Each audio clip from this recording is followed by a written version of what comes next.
नमः। ओम जय जय जय नमोस्तु नमोस्तु नमोस्तु।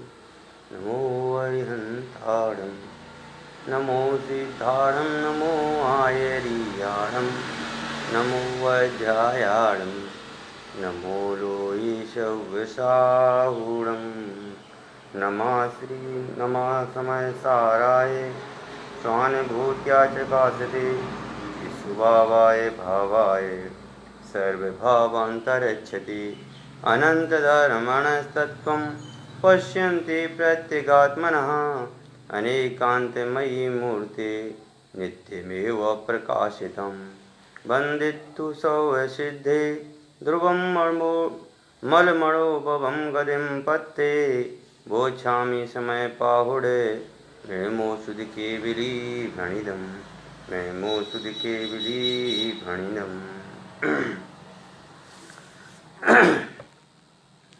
आज अपनी चर्चा समयसार ग्रंथादिराज की 5वीं गाथा पर चलनी है।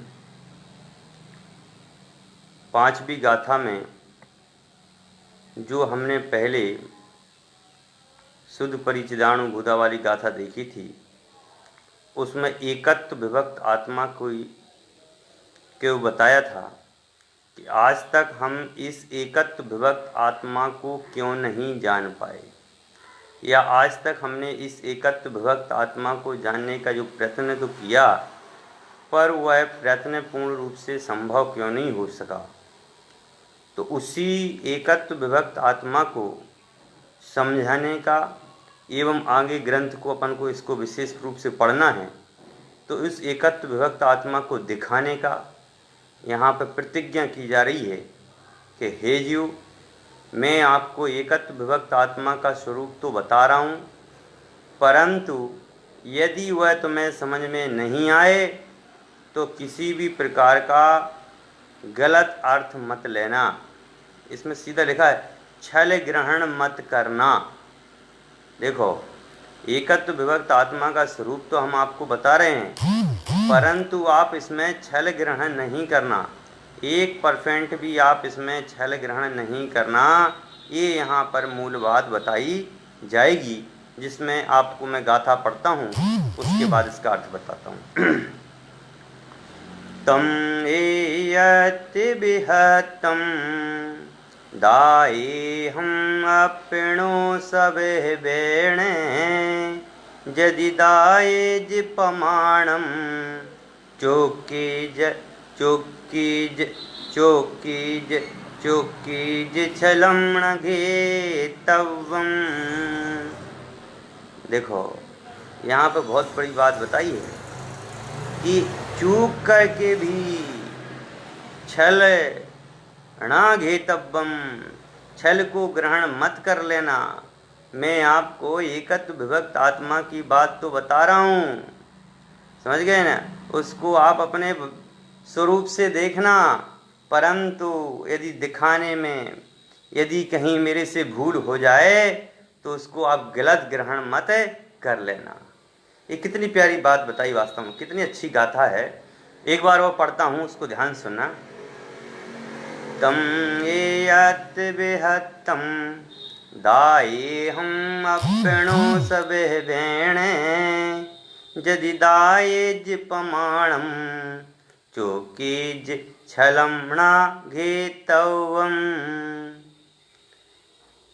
निज विभव से एकत्व ही दिखला रहा करता मनन, पर नहीं करना छल ग्रहण यदि हो कहीं कोई स्खलन।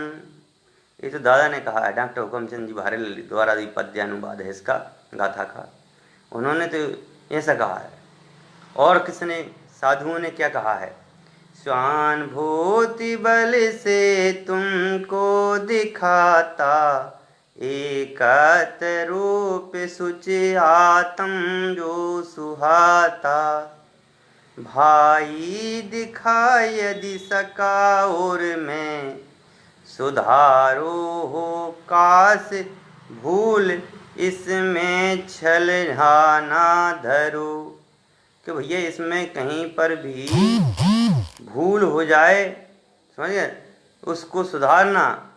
हो काश भूल इसमें छल हा ना धरो, कि भैया इसमें भूल ग्रहण मत कर लेना, कहीं भी किसी भी प्रकार से भूल ग्रहण मत कर लेना।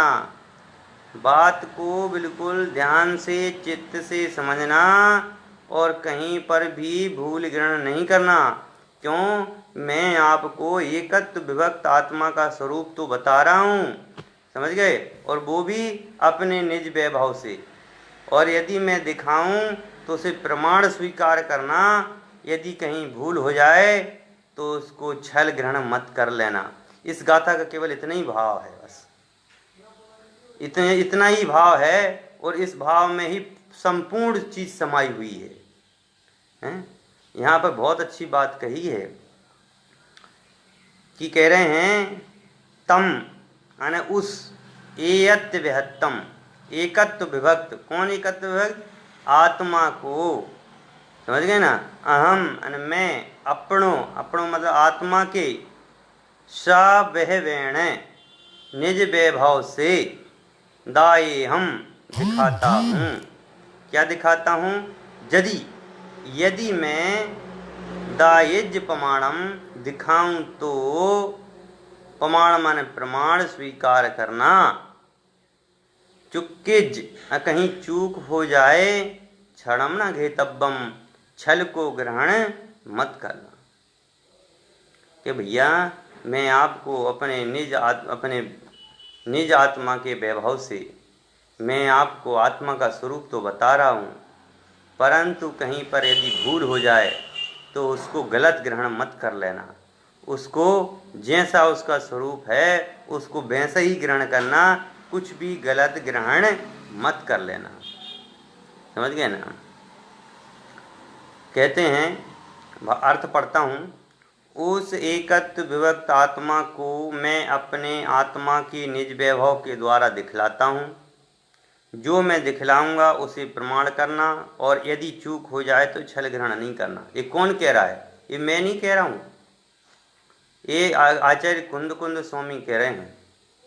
आचार्य कुंद स्वामी ने कहा है कि भैया मैं अपने निज वैभव के द्वारा आपको आत्मा का स्वरूप बताना चाहता हूँ, और आत्मा के स्वरूप बताने में यदि मेरे से कहीं पर भी भूल हो जाए तो उसको, और मैं प्रमाण के साथ उसको दिखाऊंगा आपको, समझ गए ना।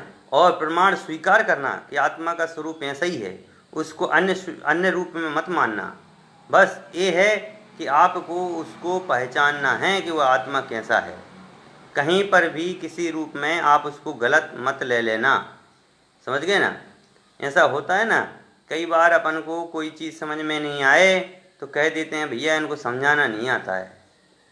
इसलिए आचार्य देव कह रहे हैं मैं आपको समयसार ग्रंथादि राज की चर्चा कर रहा हूँ, तो उस समयसार ग्रंथादि राज की चर्चा करते करते मैं आपको ये कह रहा हूँ कि भैया कहीं पर भी छल ग्रहण मत कर लेना।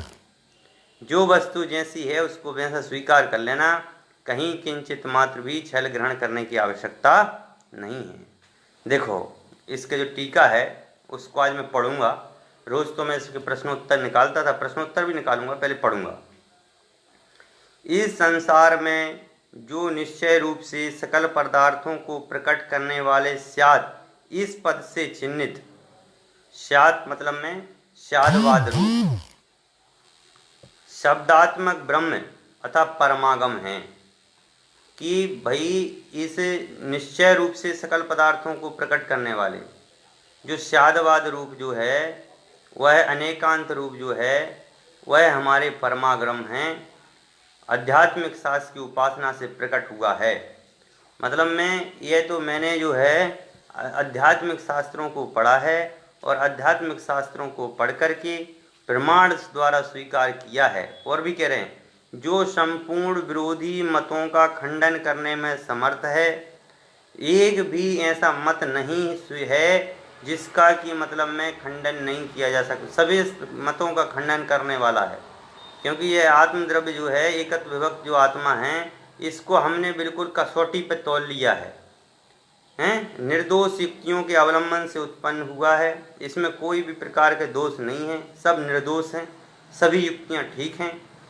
निर्मल विशिष्ट ज्ञान के घन पिंड में अंतर्मंग और अपने ज्ञान के घन पिंड में अपने निर्मल आत्मा में जो विराजमान हैं, जो अपने आत्म स्वरूप को जानने वाले हैं या अपने आत्म स्वरूप में लीन हैं, ऐसे उन ज्ञाता कौन?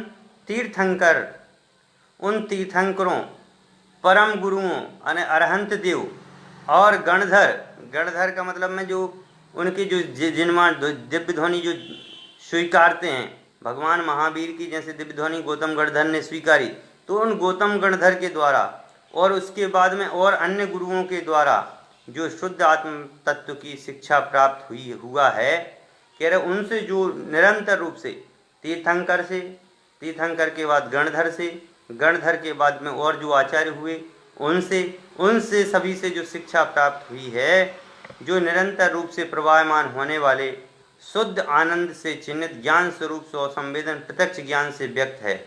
और वह कैसा है? प्रत्यक्ष ज्ञान से व्यक्त है, स्वरूप संवेदन में आया हुआ है। वह आत्मा जो है वह स्वरूप संवेदन में आया हुआ है और उनकी जो बात है वह भी अनुभव में आई हुई है और जो जिनवाणी में लिखा गया है वह भी भगवान की वाणी है और वो भी स्पष्ट है, प्रमाणिक है।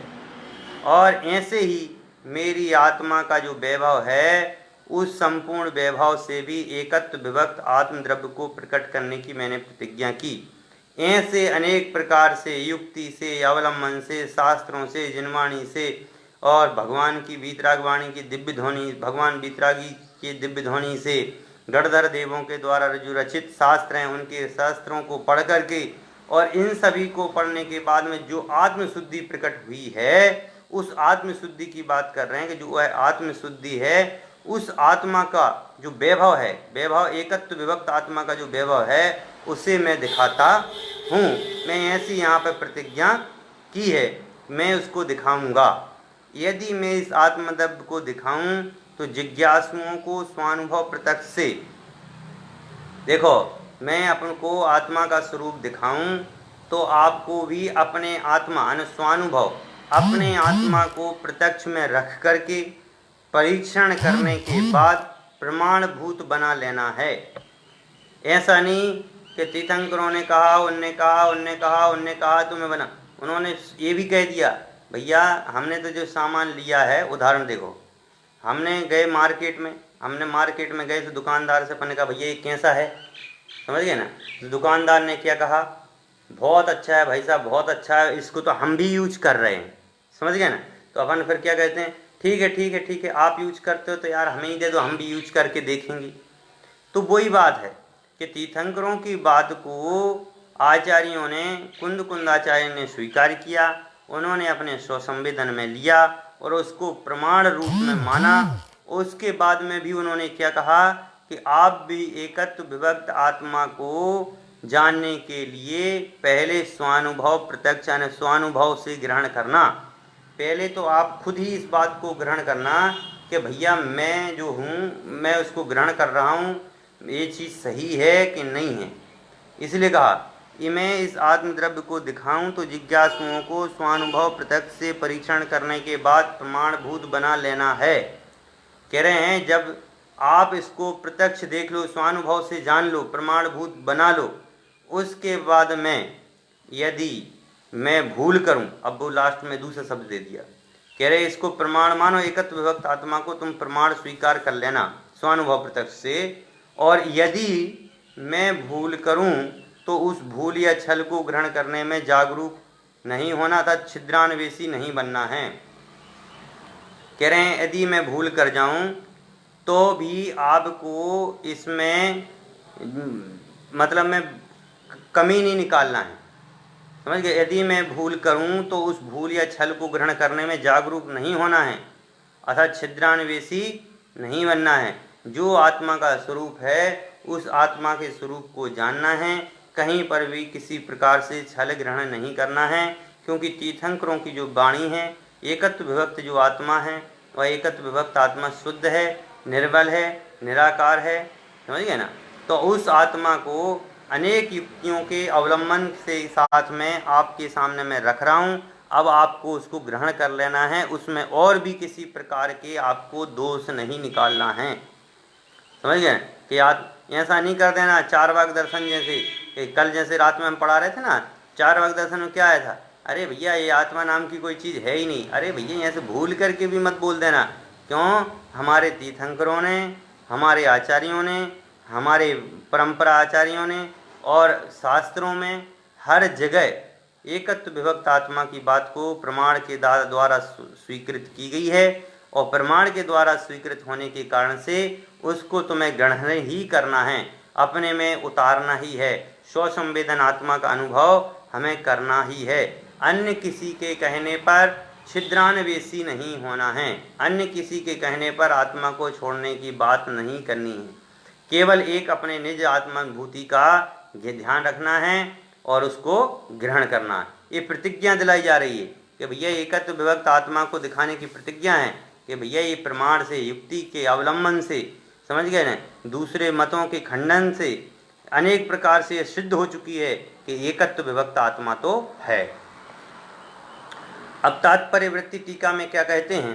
कहते हैं वह पूर्वोक्त एकत्व विभक्त शुद्धात्मा जो अभेद रत्नात्रय के साथ एक में एक होकर रहता है। अभेद रत्नात्रय समझिए ना, अभेद रत्नात्रय मतलब में ज्ञान दर्शन चारित्र उससे अभेद होकर के, मतलब ज्ञान दर्शन वो कहता है आत्मा मैं तो ऐसा एकत्व विभक्त निज आत्मा हूँ कि ना तो मेरे ज्ञान है, न दर्शन है, न चारित्र है।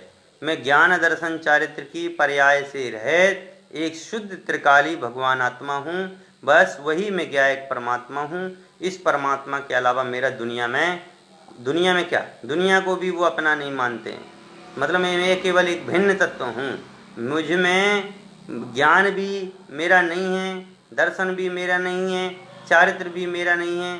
बस मैं तो ज्ञाता हूँ, बस मैं तो आत्मा का अनुभव करने वाला तत्व हूँ और मेरा कोई तत्व मेरा नहीं है। मैं तो शुद्ध पर्याय प्राप्त होने पर भी शुद्ध भी मैं नहीं हूँ। मैं तो एक ज्ञायक भगवान आत्मा हूँ। इसका जैसे जो इस प्रकार का जो अनुभव है उस अनुभव को बता रहा है। एवं मिथ्या तथा राग आदि से रहित ऐसे उस परमात्मा स्वरूप को दिखलाता हूँ। ऐसे कह रहे हैं कि यहाँ पर न मिथ्यात्व है, न कसाय है, न क्रोध है, न मान है, न माया है, मैं न पांचेंद्रिय के सुख हैं, क्योंकि शुद्ध परिचिदानुभूत पिछली गाथा में अपन ने पढ़ा था। यहाँ तो पांच इंद्रियों के विषय भी नहीं है, पांच इंद्रियों का स्वरूप भी नहीं है, केवल एक ज्ञातापने की बात कह रहे हैं कि केवल वो भी अभेद रत्नात्रय। वहाँ पर किसी गुण की कोई भी पर्याय को स्वीकार नहीं किया गया है, वहाँ तो केवल एक आत्म द्रव्य को ही स्वीकार किया गया है। उस अभेद रत्नात्रय की यहाँ पर बात की जा रही है कि मैं आपको प्रतिज्ञा दिलाता हूँ। और क्या कहते हैं? अपणो सह वैवैण, कि मैं अपनी बुद्धि के वैभव से अर्थात आगम, तर्क और परम गुरुओं के उपदेश के साथ होने वाले स्वसंवेदन प्रत्यक्ष के द्वारा यदि बदला सकूं तो उसे स्वसंवेदन ज्ञान के द्वारा तोलकर हे भव्यो आप लोगों से स्वीकार करना। मतलब में कह रहे हैं कि तात्पर्य वृत्ति टीका में जयसेनाचार्य ने क्या कहा कि मैं आपको आगम के द्वारा, आगम में जो लिखा गया है उस आगम के द्वारा मैं आपको इस बात को सिद्ध करूंगा कि आगम में जो बात कही गई है वह बात एकदम प्रमाणिक है।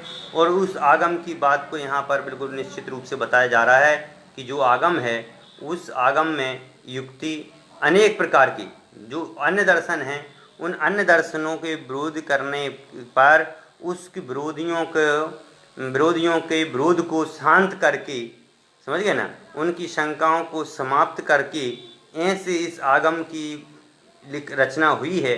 और उस आगम एवं उनके जो रचने वाले हैं गुरु, तीर्थंकर परमात्मा, अरहंत परमात्मा, अन्य आचार्य परंपरा, इन सभी के स्वसंवेदन प्रत्यक्ष, अब उन्होंने तो स्वसंवेदन अनुभव प्रत्यक्ष लिया है, उस स्वसंवेदन प्रत्यक्ष वैभव से मैं आपको आत्मा का स्वरूप बतला रहा हूँ। और उसे भी आप जब अनुभव करो तो अपने तराजू पर तौल लेना।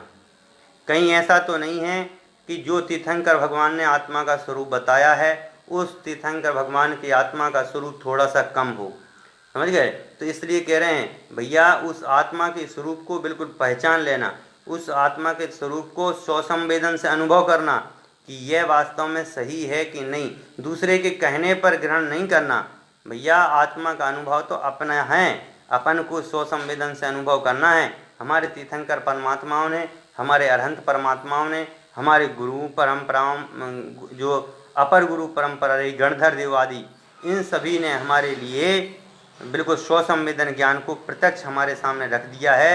अब उसको स्वसंवेदन के ज्ञान से तौल करके, हे भव्य जीवो, आप लोग इसे स्वीकार करो कि मैं तो एकत्व विभक्त आत्मा हूँ और जो भी है वह मेरा स्वरूप नहीं है। चुक्केज, यदि भूल हो जाए, समझ गए, यदि भूल हो जाए तो दुर्जन के समान उल्टा अभिप्राय ग्रहण मत करना। यदि भूल हो जाए तो उल्टा अभिप्राय ग्रहण मत करना, क्योंकि भगवान की वाणी में उल्टा अनुभव ग्रहण करने की कोई बात ही नहीं है, क्योंकि भगवान के ज्ञान में जो चीज़ आई हुई है वह एकदम स्पष्ट एवं प्रमाणिक है। विशेषार्थ में क्या कहते हैं आचार्य देव ने इस गाथा में यह बात कही कि भले आदमी को जो भी बात कहना हो वह आगम परंपरा, युक्ति, बल और परंपरा, गुरुओं के आदेश उपदेश के साथ अपने विचारों में अच्छी प्रकार तोलकर कहना चाहिए कि जो भी बात है उस बात को यहाँ से वहाँ खींचतान के नहीं कहना चाहिए। बात कुछ इतनी सी आई है और अपन लोग उस खींच के इतना बड़ा कर दें, इसलिए वो नहीं, केवल जो आगम में उल्लेख है उस आगम की बात को ही हमें स्वीकार करना चाहिए, और कोई क्या कहता है इस बात का हमें कोई स्वीकार नहीं करना चाहिए। इस बात को है। अब है प्रश्नोत्तर। तो इस प्रश्नोत्तर में अपन ने देखा था जो पहले कि आत्मा का निज वैभव कैसे प्रकट हुआ, समझ गए ना। अपने तीर्थंकर परमात्माओं को आत्मा का निज वैभव प्रकट हुआ कि नहीं, अरहंत देवों को आत्मा का निज वैभव प्रकट हुआ कि नहीं। निज वैभव का मतलब में उन्होंने अपनी आत्मा को कैसे जाना है, उन्होंने उस आत्मा का स्वसंवेदन कैसे किया, उसका वो है निज वैभव। मतलब उन्होंने अपने आप को कैसे, स्वरूप को कैसे जान लिया, वो है। तो बता रहे हैं कि यह निज वैभव जो है 4 कारणों से बताया है। अपन ने देखा भी है, एक तो देखा है कि तीर्थंकरों के कारण से, दूसरा देखा आगम के कारण से, तीसरा तर्क के आधार पर, और चौथा देखा अपन ने स्वसंवेदन से। और उसी बात को यहाँ पर अब थोड़ा सा विस्तार में लिखते हैं, उसको अपन पढ़ते हैं। सबसे पहली बात कही कि समस्त वस्तुओं को प्रकाशित करने वाले स्यात् पद से चिन्हित शब्द ब्रह्मन परमागम की उपासना से निज वैभव का जन्म हुआ है। कि परमागम के, वो भी परमागम कैसा, स्यात् पद लगा हो, जिसमें स्यात् अस्ति स्यात् नास्ति, समझ गए ना। मतलब स्यादवाद रूप जो वाणी हो, अपन बोलते हैं स्यादवाद वाणी के नायक, तो स्यादवाद वाणी होना चाहिए, अनेकांतमय वाणी होना चाहिए। कथन की जो शैली है वो क्या है, इस प्रकार से जो परमागम है उन परमागमों का अभ्यास करके मेरा निज वैभव जो है उत्पन्न हुआ है। परमागम के अभ्यास के बिना, जिनवाणी के स्वाध्याय के बिना, शास्त्रों के स्वाध्याय के बिना हमें अपना निज वैभव नहीं दिखाई देता। हमें अपना निज वैभव देखना है तो शास्त्रों का अवलंबन लेना ही पड़ेगा। बिना शास्त्रों के अवलंबन के निज वैभव नहीं दिखता है। ये बात उन्होंने यहाँ पर कही। दूसरी बात कही, इस वैभव का जन्म समस्त विपक्षियों द्वारा ग्रहण की गए सर्वथा एकांत रूप निराकरण में अति समर्थ युक्तियों के अवलंबन से हुआ है। दूसरी बात कही युक्तियों के अवलंबन से, क्योंकि अनेक लोग जो हैं वह एकांत मत को ग्रहण करने वाले हैं और वो अपनी एक अपेक्षा से बात करते हैं। जैसे कौन मर गया, जीव मर गया, समझ गए ना। जीव कभी मरता नहीं है, उन्होंने एकांत ग्रहण किया कि शरीर के मरने पर जीव का मरना, समझ गए, शरीर नहीं होने पर जीव का नहीं होना, इन्होंने एकांत को ग्रहण किया। लेकिन यहाँ पर बता रहे हैं ये तो युक्ति के अवलंबन सिद्ध किया भैया कि यदि आप ऐसा मानोगे तो अन्य गतियाँ, अन्य पर्याय इत्यादि को कैसे मानोगे, पुनर्जन्म को कैसे मानोगे, कर्म के सिद्धांत को कैसे मानोगे, समझ गए ना। और यदि ऐसा होता तो फिर यह आत्मा द्वारा जन्म क्यों लेता हैं, इत्यादि प्रकार से एक अपेक्षा नहीं है, इसमें अनेक अपेक्षाओं से कथन किया गया है। अनेक अपेक्षाओं से कथन करने के कारण से और उन सभी कथनों को शादवाद वाणी के द्वारा पुष्ट करने के कारण से युक्ति के अवलंबन के आधार पर लेकर के युक्तियों से सिद्ध करके और इसको अपना निज वैभव का जन्म हुआ है। तीसरी बात इन्होंने कही कि इस वैभव का जन्म निर्मल विज्ञान घन आत्मा में निमग्न, मतलब में इस आत्मा का जन्म दूसरा जो माना है कि जो अपने स्वच्छ ज्ञान निर्मल ज्ञान में मग्न हैं, ऐसे सर्वज्ञ देव, अरहंत देव और गणधर आदि से उत्पन्न हुए शुद्धात्म तत्व के उपदेश से, कि जो तीर्थंकर भगवान, अरहंत भगवान, सिद्ध भगवान, इन भगवान एवं गणधर भगवान, इन सभी के द्वारा जो मतलब में शुद्धात्म तत्व का जो उपदेश दिया गया है वह निज वैभव प्रकट कराने वाला है। चौथी बात कही कि इस वैभव का जन्म निरंतर झरते हुए आस्वाद में आए हुए सुंदर आनंद से मिले हुए प्रचुर ज्ञान स्वभाव स्वसंवेदन से हुआ है। चौथी बात इन्होंने कही कि इस निज वैभव का जन्म जो है वह अपने खुद के आत्मा के बल पर हुआ है। जब हमने अपनी आत्मा के निज वैभव को देखा तो हमें स्वसंवेदन आत्मा का अनुभव हुआ और जो हमें आनंद की प्राप्ति हुई वह आनंद ही निज वैभव है। बिना आनंद के हमें निज वैभव की प्राप्ति नहीं होती है। बिना आनंद के हमें कुछ भी प्राप्ति असंभव है। क्यों? यदि हम कोई चीज़ सामान्य रूप से देखें व्यवहार में कि जब हम अपने खाना भी खाते हैं और खाना को यदि आनंद पूर्वक मतलब में उसको रस लेकर के नहीं खाएं तो वह खाना भी कई बार अपच हो जाता है और वह खाना हमें स्वादिष्ट नहीं लगता है। लेकिन जब हम शांत चित्त होकर के भोजन करें तो उस समय वह हमारे संपूर्ण रूप से कारगर सिद्ध होता है। वैसे ही कह रहे हैं कि आत्मा का जो अनुभव है वह अपने आत्मानुभूति स्वानुभूति के आनंद में स्वानुभूति के आनंद से ही यानी ज्ञान स्वरूप में लीन होने पर ही यह रसानुभूति हमें प्रकट होती है और वह रसानुभूति जो है अनंत सुख को प्रदान करने वाली है। इसलिए इसको कहा एकत्व विभक्त आत्मा का वैभव। एकत्व विभक्त आत्मा का वैभव इस प्रकार से इन्होंने यहाँ पर दिखलाया। अब प्रश्न नंबर दूसरा है, तो क्या अपनी आत्मा का निज वैभव भी प्रकट हो सकता है? उन्होंने कहा भैया ये जो तीर्थंकर ने इत्यादि ने सभी ने आत्मा के स्वरूप की बात कही है, तो क्या बताइए क्या हमारा भी निज वैभव प्रकट हो जाएगा? तो कहा हाँ, अपनी आत्मा का निज वैभव भी चार कारणों के क्रम से आराधना करने पर प्रकट होता है। इन्होंने चार कारण बताए हैं कि उन चार कारणों को यदि आप अपनाते हैं या उन चार कारणों को आराधना करते हैं तो आपको भी अपनी आत्मा का निज वैभव प्रकट हो जाएगा। आत्मा का निज वैभव प्रकट करने के लिए अन्यत्र जाने की आवश्यकता नहीं है। उन चार भेद जो बताए हैं वह बताए हैं आगम, तर्क, परम गुरु उपदेश और स्वसंवेदन। सबसे पहले क्या बताया? आगम। तो आगम का अभ्यास होना। यदि हम आगम का अभ्यास करते हैं, आगम का अभ्यास का मतलब प्रथमान योग, चरणान योग, द्रव्यान योग और करुणान योग, इन चारों आगमों का हमें अभ्यास करना चाहिए। सबसे पहले तो हमें इन चार आगमों का अभ्यास करना चाहिए। दूसरी बात है तर्क शास्त्र का ज्ञान। तर्क शास्त्र में जैसे परीक्षा मुख है, आलाप पद्धति है, तर्क शास्त्रों का अध्ययन करना चाहिए। पहले तो आगम का अध्ययन, दूसरा तर्क शास्त्रों का अध्ययन, तीसरा है परम गुरु का उपदेश। पांच जो परमेष्ठी हैं, इन पांचों परमेष्ठियों के द्वारा जो बताया हुआ मार्ग है उसको, अध्यात्म का जो विषय है उसको श्रवण करना चाहिए। इन पांच गुरुओं के द्वारा बताए हुए उपदेश को श्रवण करने से भी हमारे लिए अपना निज वैभव प्रकट होता है। स्वसंवेदन पृथक। इसके बाद जब हमने आगम को पढ़ा, तर्क शास्त्र को समझा, गुरुओं का उपदेश सुना, तब उसके बाद स्वसंवेदन कि स्वसंवेदन प्रत्यक्ष का अनुभव तभी होगा जब हम इन तीन जो बिंदु बताए ऊपर के उनको यदि अपन समझेंगे तो। बिना उनको समझे, आगम के समझे, तर्क के समझे या गुरुओं के समझाए बिना हम अपने निज वैभव को नहीं देख सकते हैं। इसलिए निज वैभव को अपने निज वैभव को दिखाने के लिए 4 बातें कहीं। फिर प्रश्न किया कि मैं एकत्व विभक्त आत्मा को दिखलाऊंगा, उसे कैसे स्वीकारना। प्रश्न किया, अभी अपन गाथा पढ़ रहे थे ना, जब कह रहे थे ना कि भैया एकत्व विभक्त आत्मा को स्वीकारना है, मैं आपको आत्मा दिखलाऊंगा और आप उसको स्वीकार लेना।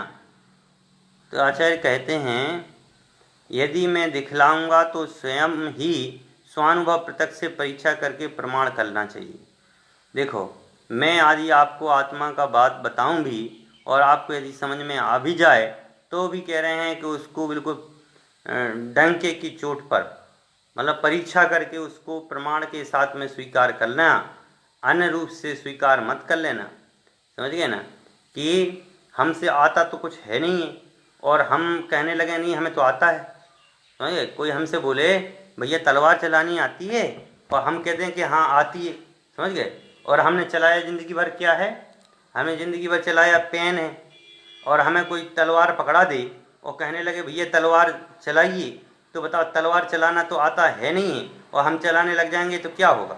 इसलिए कहा भैया अपनी आत्मा को समझने के लिए पहले तो तुम्हें चारों अनुयोगों का ज्ञान होना चाहिए।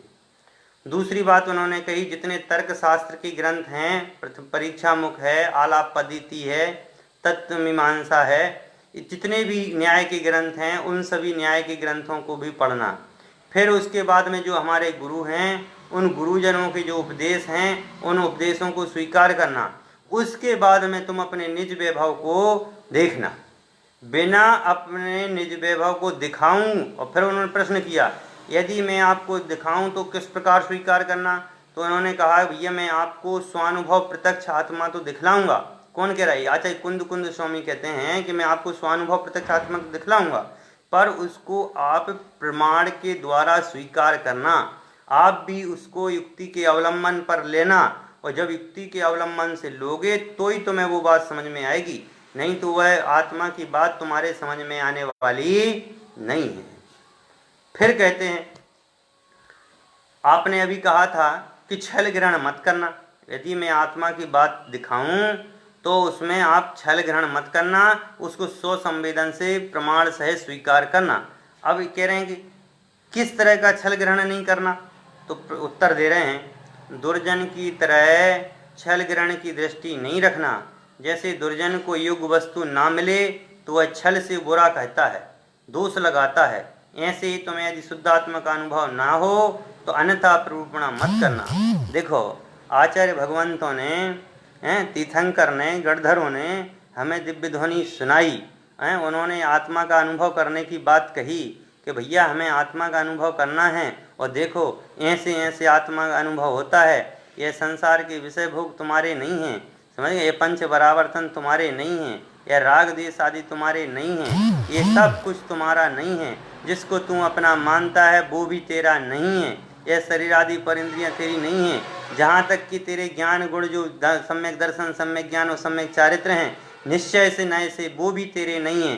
शुद्ध दृष्टि से देख तो एक तेरा कुछ भी नहीं है, अरे सिद्ध पर्याय भी तेरी नहीं है। इसके बाद में तेरे को स्वानुभव प्रत्यक्ष रूप से आत्मा का अनुभव करा रहे हैं, फिर भी यदि तेरे को आत्मा का अनुभव नहीं हो तो ये उल्टा ग्रहण मत करना कि समझ में नहीं आए तो फिर ये कहो कि भैया इन्होंने हमारे लिए अच्छा नहीं बताया। समझ गए ना, जैसे हमें कोई चीज़ समझ में नहीं आई तो हम क्या करते हैं, अपने गुरुजी से ही लड़ लेते हैं, अरे गुरुजी को समझाना ही नहीं आया। समझ गए ना, अरे गुरुजी ने तो भैया उसको अनुभव में लिया है, आगम में कहा है, अनेक रूप से कहा है। अब गुरुओं की बात को तुम नहीं मानोगे या गुरुओं के बताए मार्ग पर नहीं चलोगे तो तुम्हें आत्मा समझ में कैसे आएगा। इसलिए आत्मा को समझने के लिए इन चार बातें जो हैं उनको ध्यान में रखना। सबसे पहले तो प्रथम चारों अनुयोगों का ज्ञान होना, प्रथमानुयोग, चरणानुयोग, द्रव्यानुयोग, करणानुयोग। दूसरी बात तर्कशास्त्र के सभी ग्रंथों का। तीसरी बात अपने गुरुओं के द्वारा जो बताया गया उपदेश, जो उन्होंने स्वानुभव प्रत्यक्ष लिया है आत्मा, उसको समझने के लिए फिर अपने स्वरूप को समझना और अपने स्वरूप में भी स्वानुभव प्रत्यक्ष आत्मा का दर्शन करना। तब जाकर के तुम्हें आत्मा के अनुभव की बात समझ में आएगी, नहीं तो आत्मा के अनुभव की बात तुम्हें समझ में नहीं आएगी। फिर कहा एकत्व विभक्त कौन है? हैं? एकत्व विभक्त जो है, आपने बताया कि एकत्व विभक्त है, आत्मा एकत्व विभक्त है। अब एकत्व विभक्त है कौन? आत्मा कौन है? एकत्व विभक्त आत्मा कौन है? तो कह रहे हैं अभेद रत्नात्रय से एक रूप परिणमित, जहाँ पर भी किसी प्रकार का भेद नहीं है। मैं तो बस ज्ञान अनंत स्वभावी आत्मा हूँ, और भी कोई परद्रव्य मेरा कुछ भी नहीं है। एक भी परद्रव्य मेरा हुआ नहीं, और मैं कभी परद्रव्य का हुआ नहीं, और परद्रव्य कभी मेरा हुआ नहीं। ऐसा जो अनुभव है, वह अनुभव है जो है, मतलब मैं उस अनुभव में भी स्पष्ट जो ज्ञान है, वह ज्ञान गुण की जितनी भी पर्याय हैं, वह सब ज्ञान गुण की पर्याय भी मेरी नहीं हैं। इस प्रकार दूसरी बात उन्होंने कही, मिथ्यादि रागादि दोषों से रहित जो परमात्मा का स्वरूप है, वह एकत्व विभक्त आत्मा है। यह लक्षण 7वें गुण स्थान से 12वें गुण स्थान तक घटित होता है। 7वें गुण स्थान के बाद में जो आत्मा का एकत्व विभक्त आत्मा का अनुभव होता है, वह एकत्व विभक्त आत्मा का अनुभव 12वें गुण स्थान तक होता है। अब बात कर रहे हैं कि 7वें गुण स्थान से जो नीचे सम्यक दृष्टि जीव इस एकत्व विभक्त आत्मा का कुछ तो अनुभव करता होगा। भाई जो नीचे का जो जीव कहा है इन्होंने कि जो सम्यक दृष्टि जो जीव है, वह जीव जो है कुछ तो आत्मा का अनुभव करता होगा। हैं, 7वें गुण स्थान के ऊपर वाली बात बता दी आपने, तो एकत्व विभक्त आत्मा का अनुभव होता है। लेकिन एकत्व विभक्त आत्मा को क्या 7वें गुण स्थान से नीचे का अनुभव नहीं होता क्या?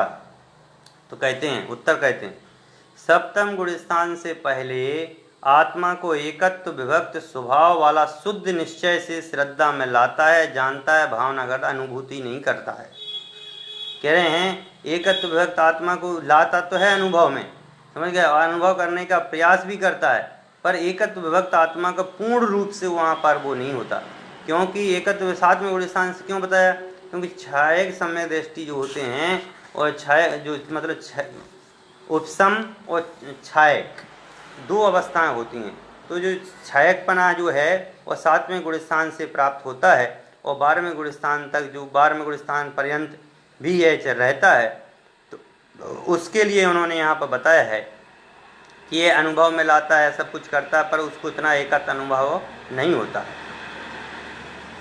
तो इस प्रकार से यहाँ पर अपन ने जो है 5वें गाथा की जो चर्चा की है, उस एकत्व विभक्त आत्मा को दिखाने की चर्चा की है। अब जो है आज अपना समय हो गया है, कल अपन उस कौन सा शुद्ध आत्मा है, यानी शुद्ध आत्मा क्या है, अपन अभी एकत्व विभक्त आत्मा की बात की, अब कह रहे शुद्ध आत्मा कौन है, उसकी चर्चा जो है छठी गाथा की, जिसमें हम प्रमत्त भी नहीं हैं, अप्रमत्त भी नहीं हैं, इस प्रकार की जो चर्चा की गई है, इसकी चर्चा अपन कल करेंगे। जब तक के लिए ओम नमः शिवाय, ओम नमः शिवाय, ओम नमः शिवाय। नोवा नवोकारमन।